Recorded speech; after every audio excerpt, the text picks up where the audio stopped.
Ambassador Torres made one mistake during the treaty negotiation, and now he's married to a 50-meter crystal goddess who doesn't understand why he's panicking.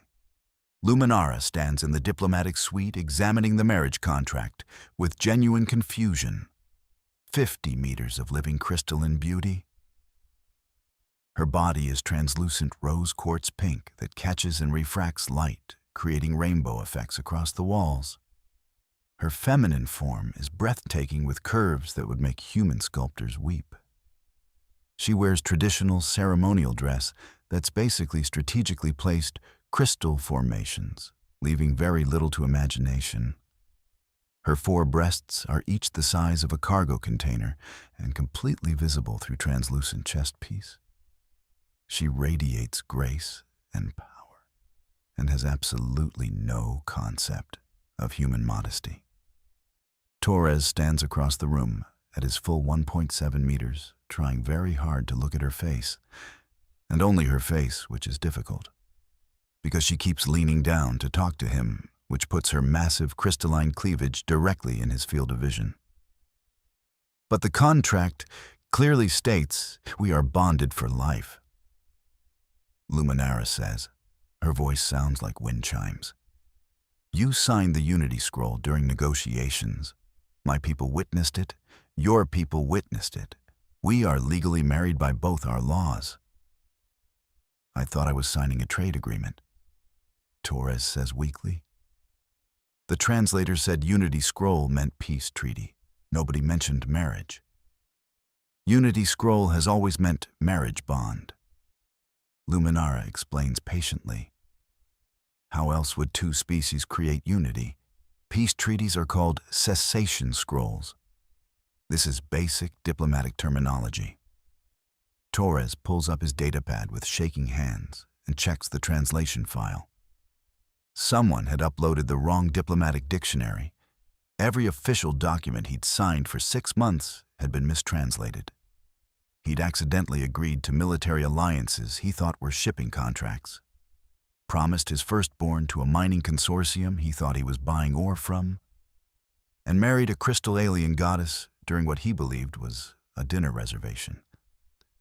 This is a disaster, he whispers.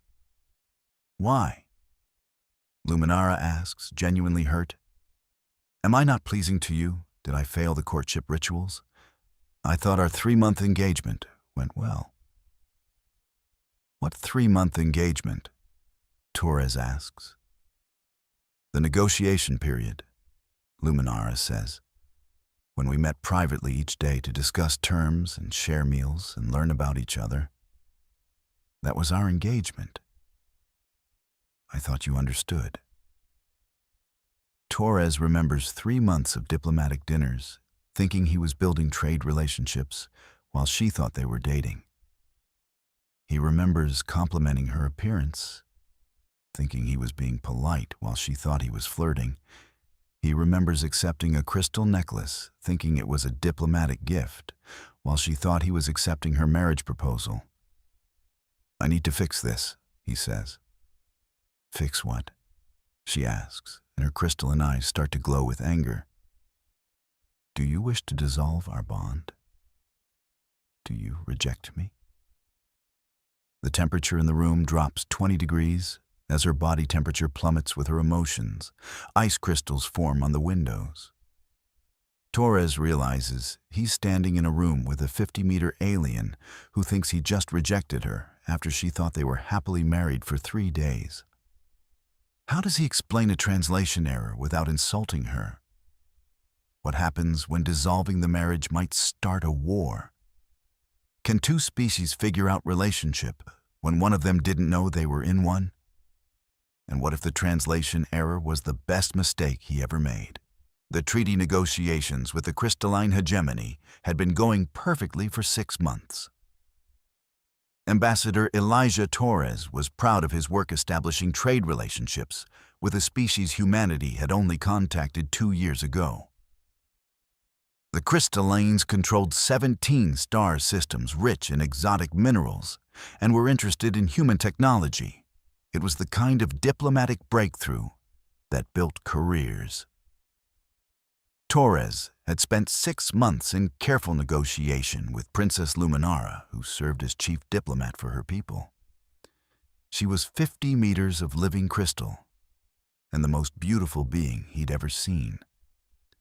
Every meeting left him struggling to focus on trade agreements when her translucent body caught the light and created rainbows across the conference room.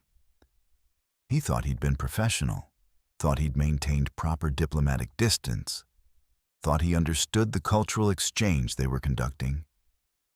He was wrong about all of it, because the translation software had been corrupted since day one, and every word he'd said had been mistranslated in ways that turned trade negotiations into romantic courtship. The truth came out 3 days after he signed what he thought was the final trade agreement. Luminara arrived at his quarters wearing ceremonial marriage dress and referring to him as her bonded husband.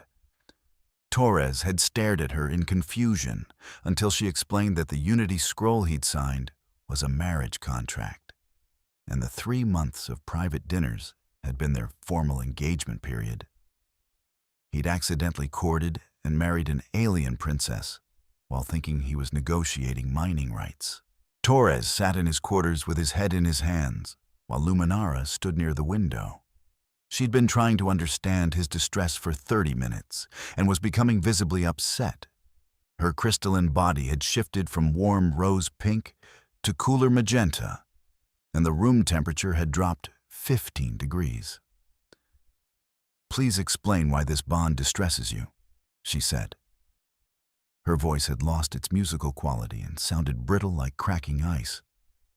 "Did I misunderstand the courtship? Did you not mean the compliments you gave? Did you not accept my proposal gift willingly?" Torres looked up at the crystal necklace he'd been wearing for 4 months, thinking it was a diplomatic present.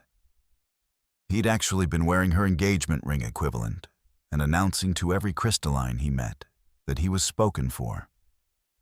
"I didn't know it was a proposal gift," he said carefully. "The translator told me it was a token of friendship. I wore it to show respect for your culture." Luminara's glow dimmed. Her 4 breasts rose and fell with distressed breathing. She was clearly hurt and trying to understand. "But you shared meals with me privately," she said. "You laughed at my stories. You asked about my life and family. You told me about your childhood and dreams. That is courtship behavior. How could you do all that without romantic intent?" Torres thought back to 3 months of dinners he'd enjoyed immensely. Luminara was fascinating and funny. She'd told him stories about growing up as a princess in crystal palaces, and he'd shared his experiences growing up in Earth's diplomatic corps. They'd connected as people, and he genuinely liked spending time with her. He just hadn't realized she thought they were dating. "I thought we were building diplomatic friendship," he said. "On Earth, diplomats often share meals and personal stories to create trust between governments. It's not romantic, it's professional relationship building." Luminara stared at him with glowing eyes, processing this cultural difference. Her body temperature fluctuated as emotions warred inside her. "So you felt nothing?" she said quietly. "All those dinners and conversations and moments we shared meant nothing to you beyond professional duty?" Torres opened his mouth to agree, then stopped because that wasn't quite true. He had felt something during those dinners, had looked forward to seeing her, had caught himself thinking about her between meetings, had enjoyed making her laugh and seeing her crystalline body brighten with happiness. He'd felt something but convinced himself it was just appreciation for a diplomatic partner. "I felt something," he admitted. "But I didn't think I was allowed to feel it. You're a princess and I'm a human ambassador. The power imbalance alone makes any real relationship inappropriate. So I told myself I was just being professional." Luminara moved closer, her massive form creating prismatic light shows across his walls. She knelt down, bringing her face to his level, which put her enormous crystalline breasts directly in his eyeline. Torres tried very hard to maintain eye contact. "There is no power imbalance in marriage bonds," she said gently.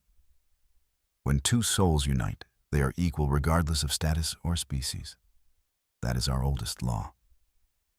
Her hand reached out. One crystalline finger gently touched his chest. "Tell me truly," she said. "If there were no complications, no diplomatic concerns, no cultural barriers, would you want this bond with me?" Torres spent 3 days reviewing every document he'd signed with Luminara present to explain what each one actually meant, versus what he'd thought it meant. The mistranslations were worse than he'd imagined. He'd accidentally promised to name their future children after her ancestors, agreed to move to her home, Crystal Palace, after his diplomatic term ended, and somehow committed to a formal wedding ceremony in front of both their governments in 2 months. "Can we dissolve the bond?" he asked during their 4th review session. "I mean legally. Is there a way to undo this without causing diplomatic incident?" Luminara's body went completely clear and cold. Frost formed on nearby surfaces. Her voice became sharp as broken glass.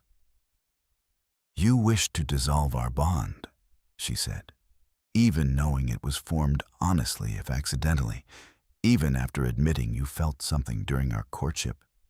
You wish to reject me."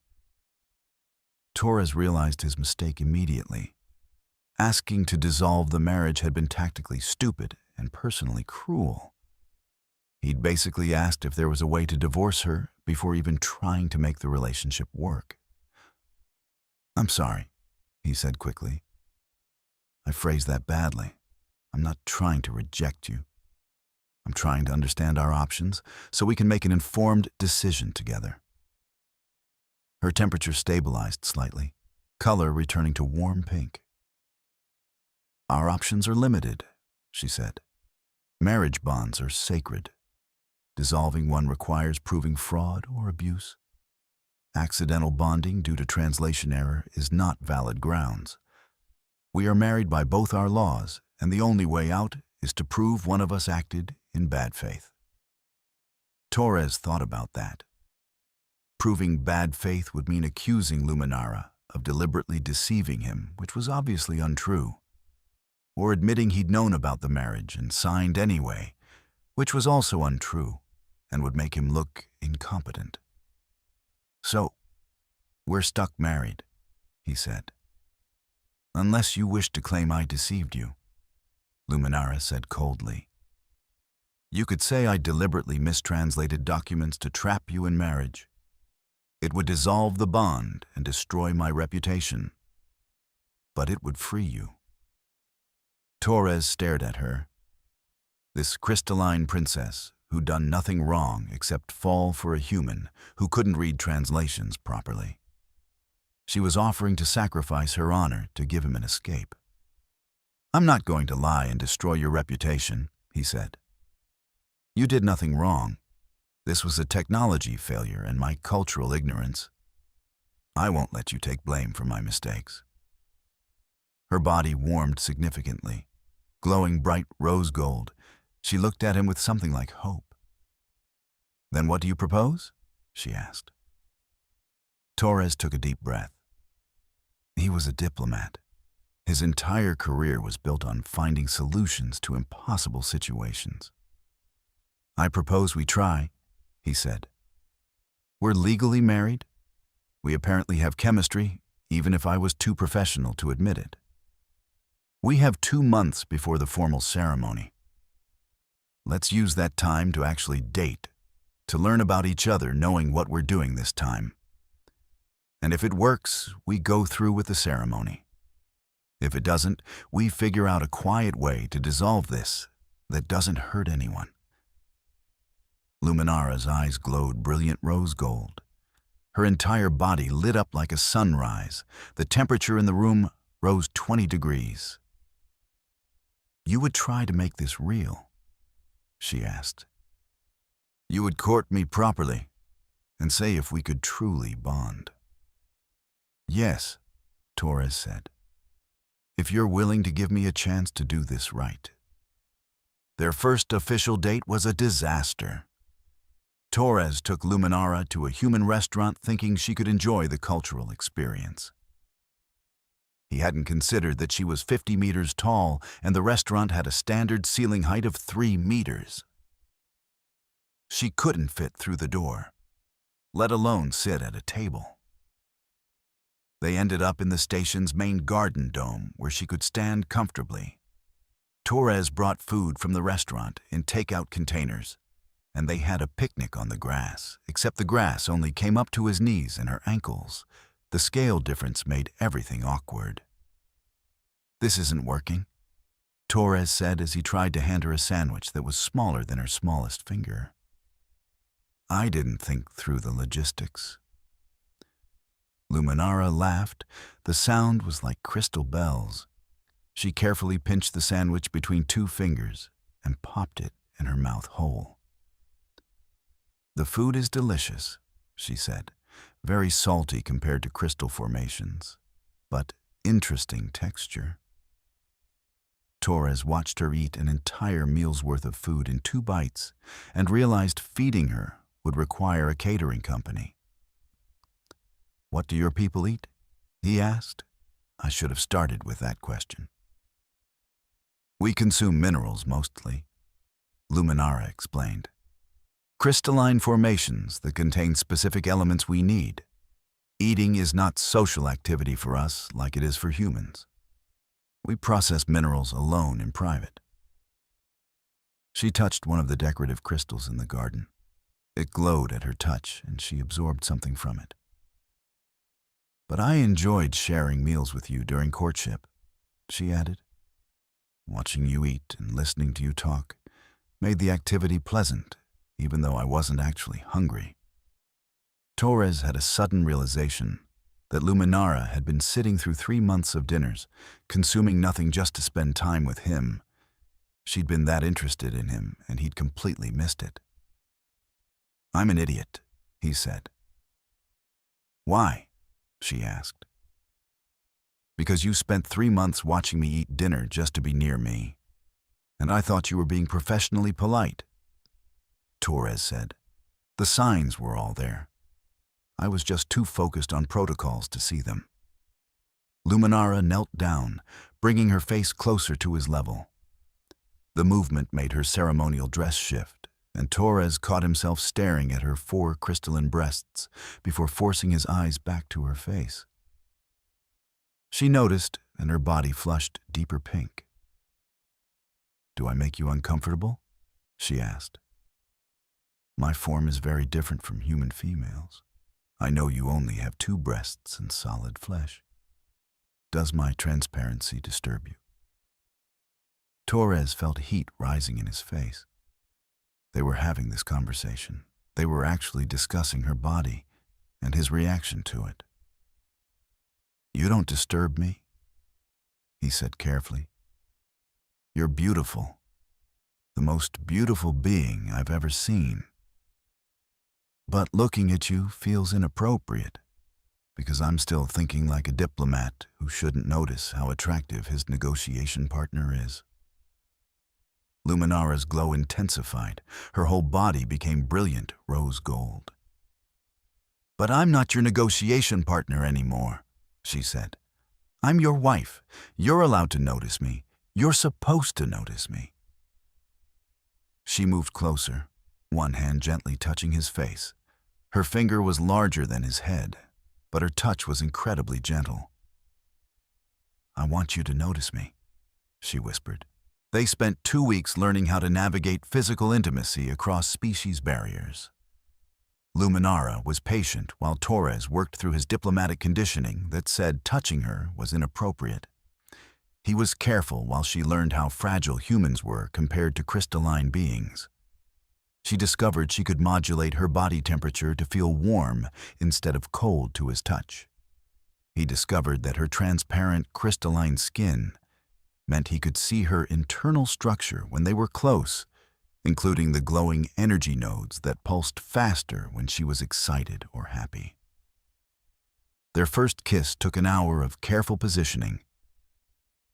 Luminara had to lie on the floor of the garden dome to bring her face down to a level where Torres could reach. Even then, he needed a stepladder. When their lips finally touched, she tasted like spring water with a hint of minerals, and her body lit up so bright he had to close his eyes. "Was that acceptable?" she asked afterward, her voice uncertain. "That was perfect," Torres said, and meant it. They developed a routine.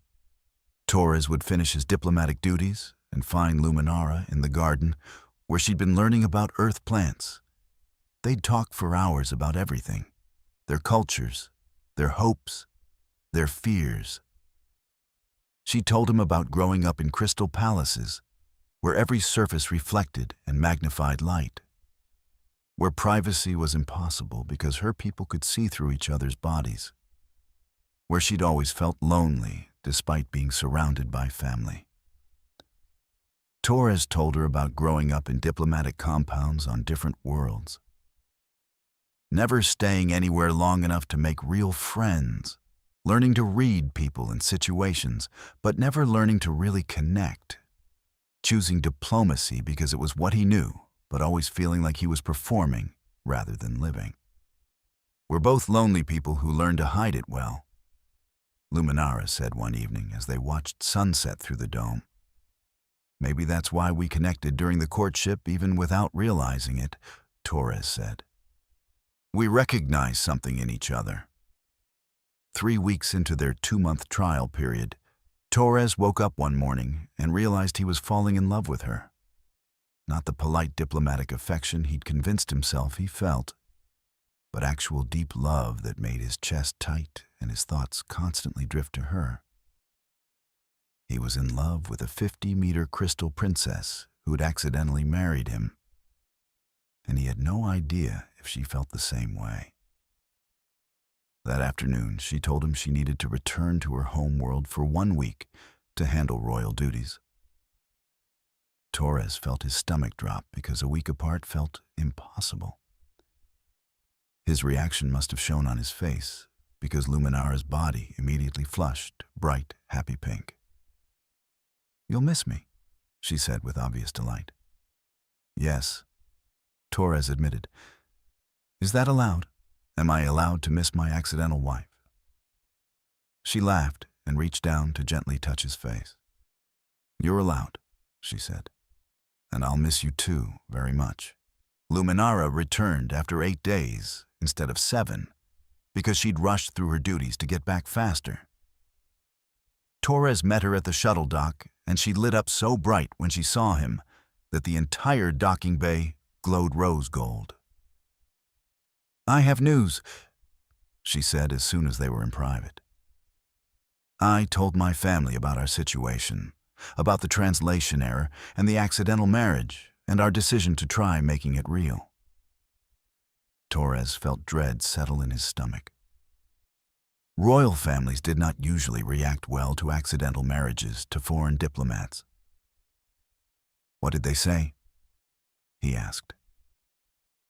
"My mother wants to meet you," Luminara said. "She's concerned about the diplomatic implications, but more concerned about whether I'm happy. My father wants to verify you're treating me well.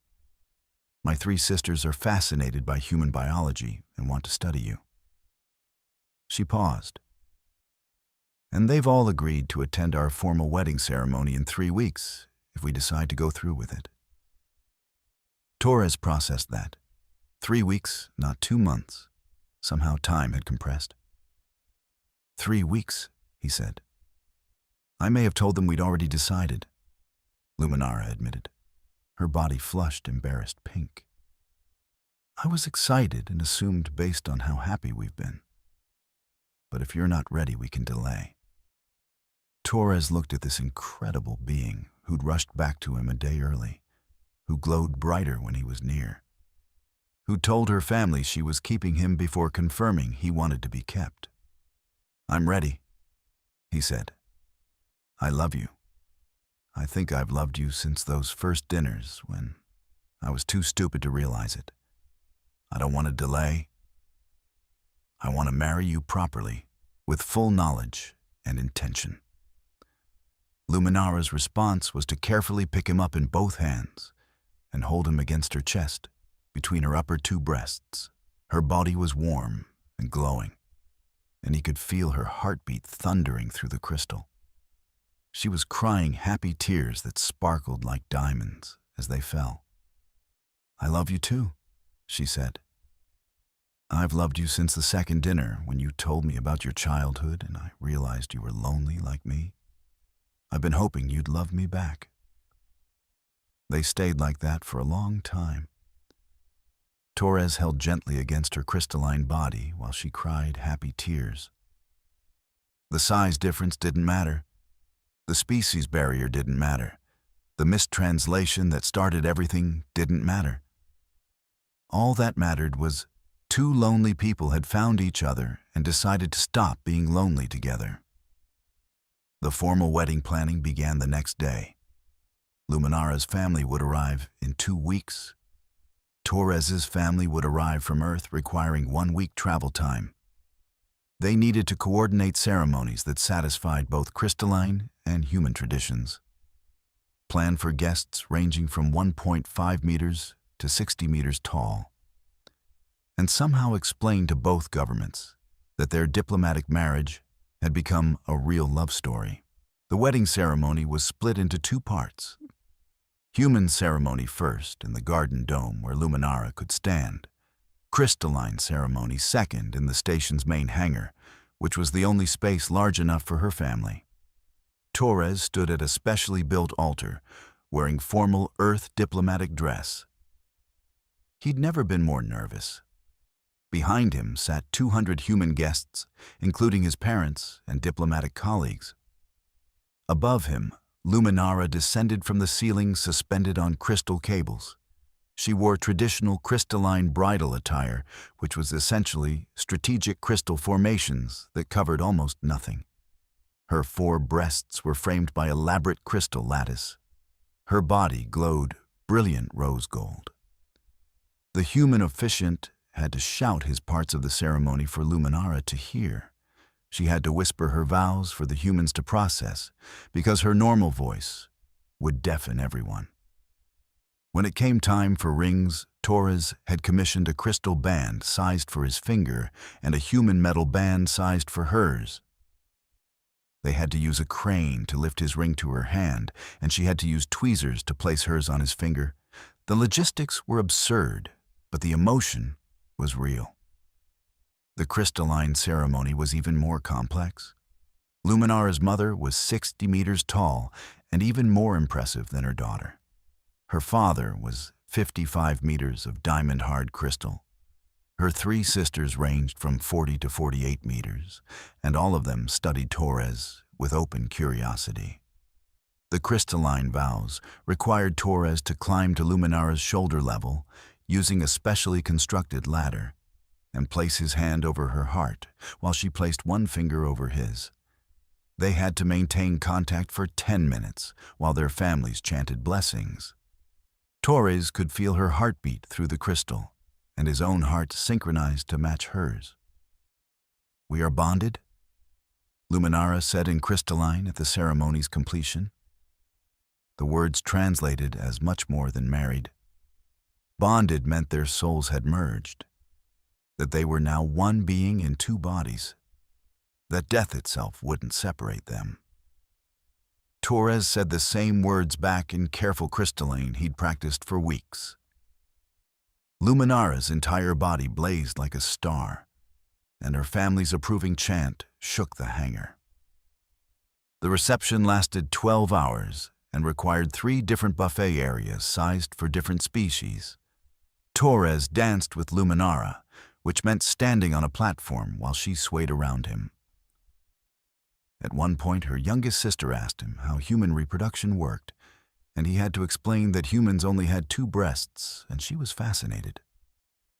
"But how do you feed multiple children?" she asked in genuine confusion. "We take turns," Torres said, which made all 3 sisters giggle in harmonic crystals.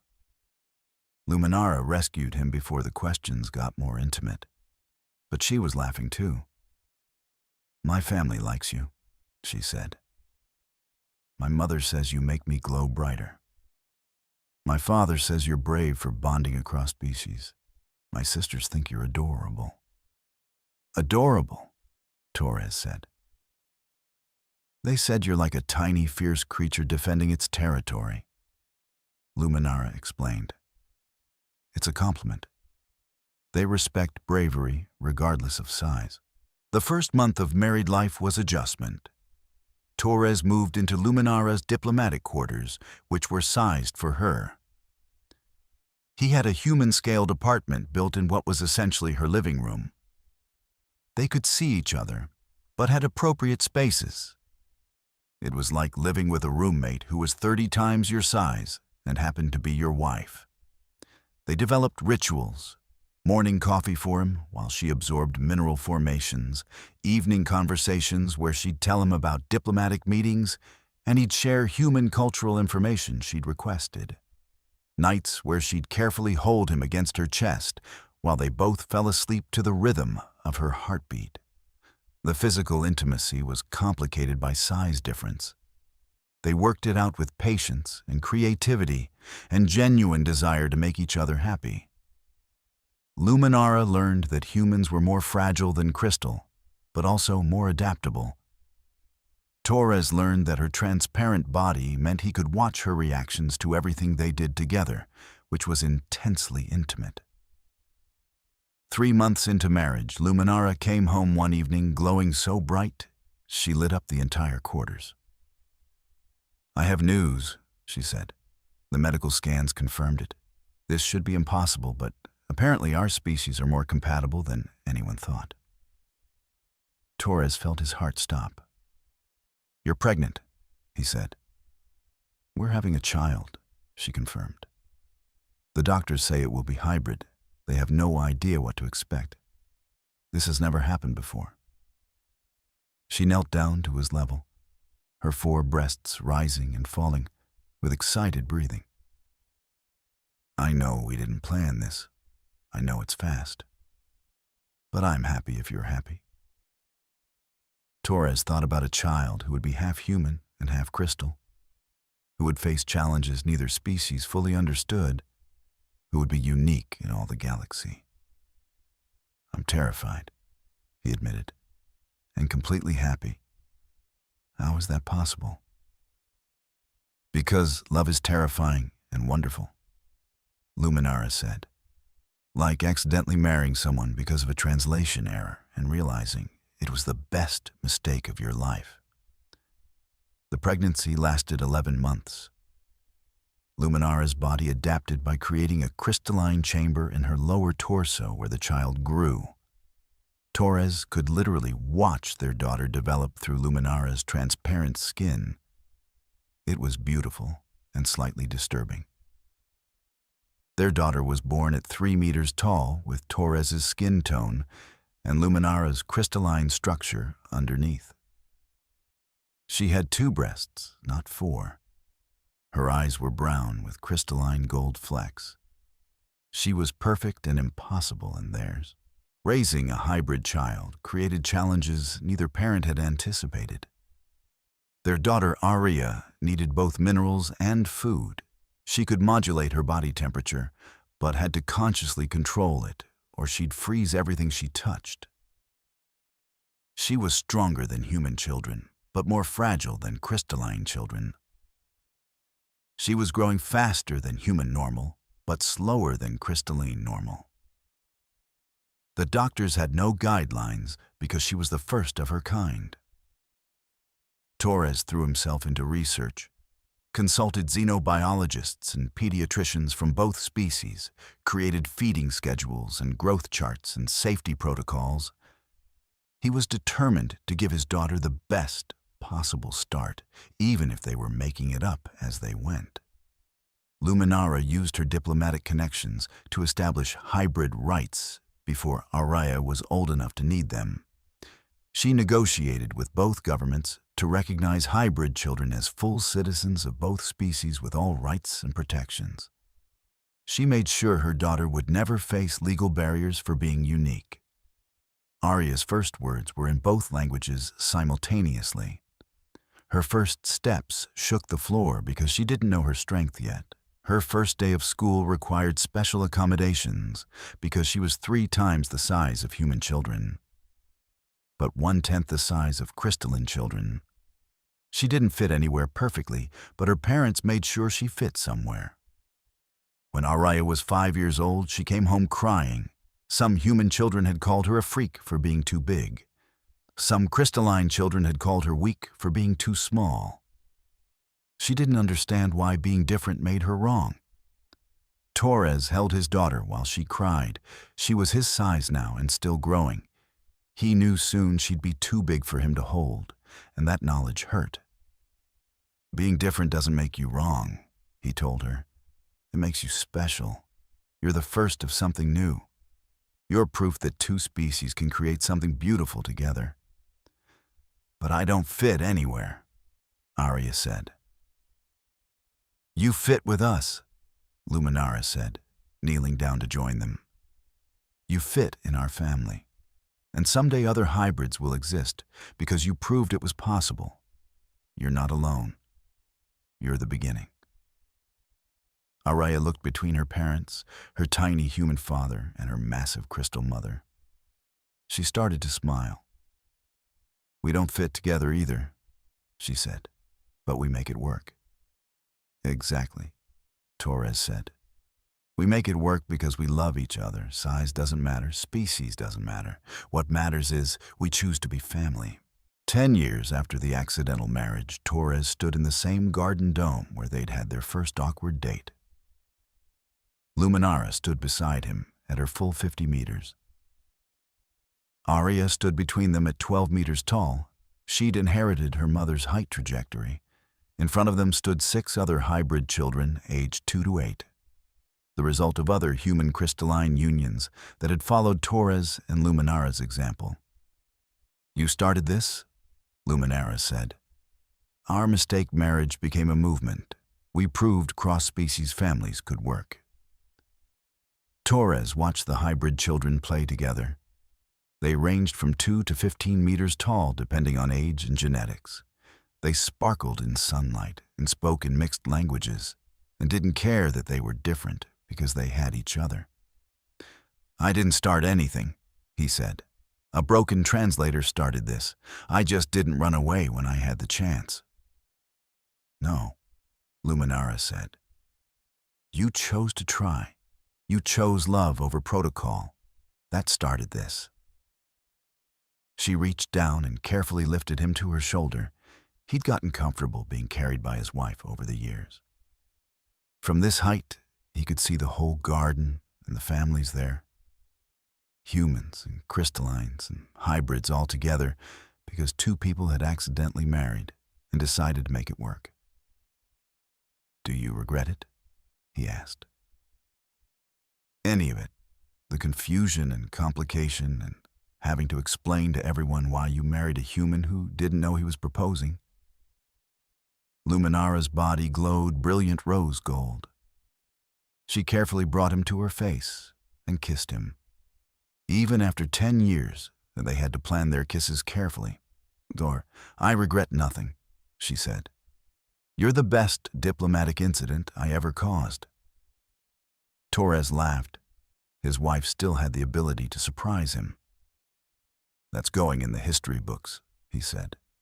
The great diplomatic incident of 2024-7. One broken translator creates cross-species marriage movement. Good, Luminara said. Let them remember that sometimes the best things in life come from mistakes. Sometimes getting lost in translation leads to finding what you were always looking for. The 20th anniversary of their marriage was celebrated with both human and crystalline traditions. Torres was 59 and starting to show his age, gray hair and deeper lines, but still sharp and energetic. Luminara was ageless as crystalline beings were. She would live for thousands of years and watch him age and die. It was a truth they both lived with. I've been thinking about succession, Luminara said one evening. They were in their quarters. Torres in his human-scaled apartment within her living space. She was curled on the floor to be closer to him.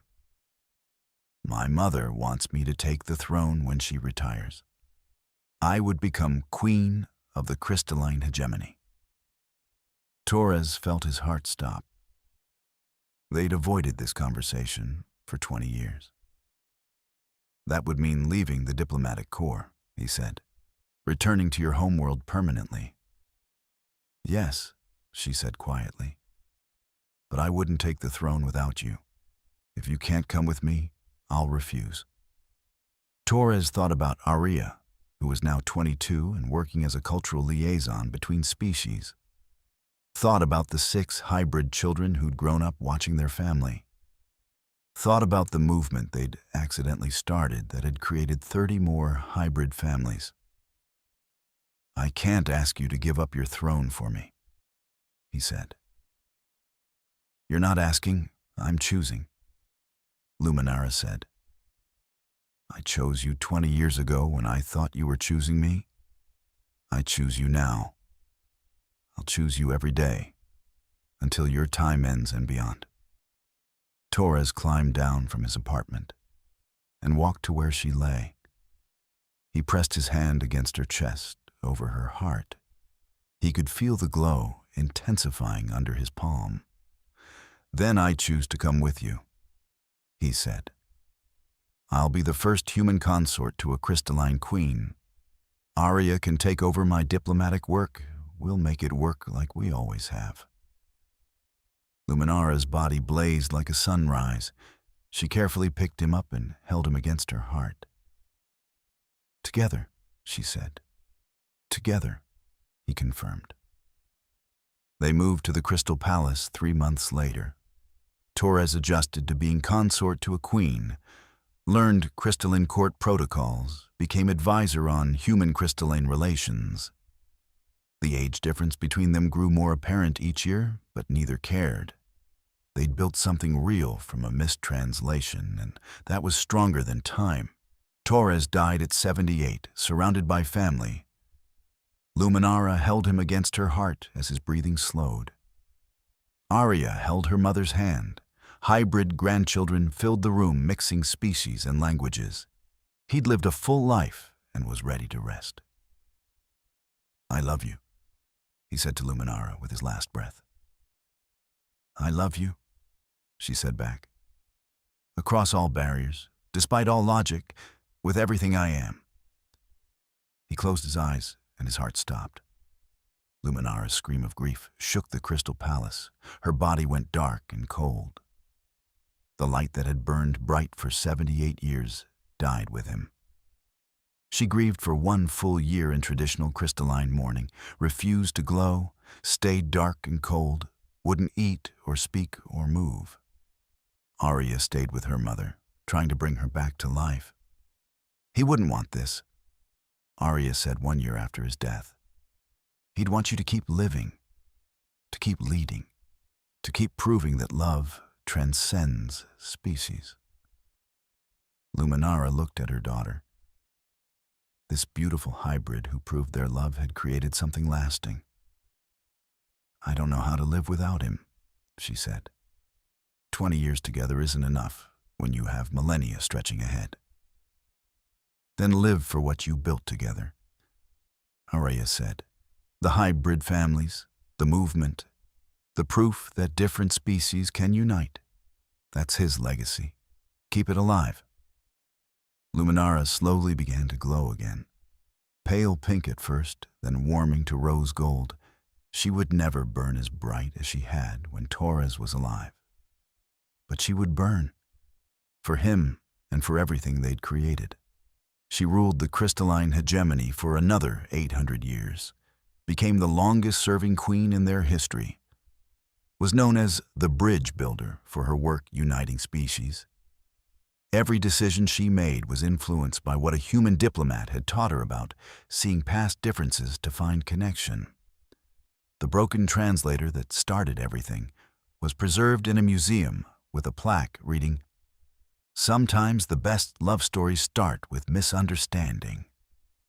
Sometimes getting lost in translation leads you exactly where you were meant to be. Luminara visited that museum once every year on their anniversary, stood before the translator that had changed her life, and whispered, "Thank you for being broken. Thank you for giving me him. Thank you for teaching me that love finds a way even when nothing else makes sense."